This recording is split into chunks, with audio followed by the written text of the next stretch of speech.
घरामध्ये बसून बसून बोर झाल्यामुळे आम्ही आमचा दौरा डीमार्टकडे वळवला. डीमार्टकडे जाता जाता आमची लिफ्टच बंद पडली, म्हणून आम्ही चालत चालत खाली आलो व कारमध्ये बसून डीमार्टकडे जायला निघालो.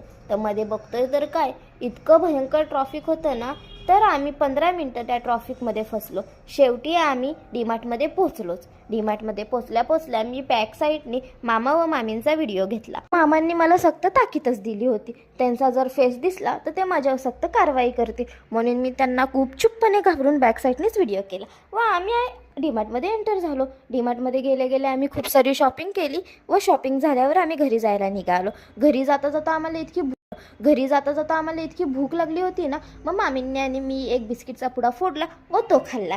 खाता खाता मध्येच आमचं घर आलं. घर आल्यामुळे आम्ही उतरलो व सगळी जी बॅगा होत्या ना त्या आमच्या आहोंकडे दिल्या व त्यांना कुली बनवून आम्ही घरी नेलं. तर भेटूया पुढच्या ब्लॉगमध्ये.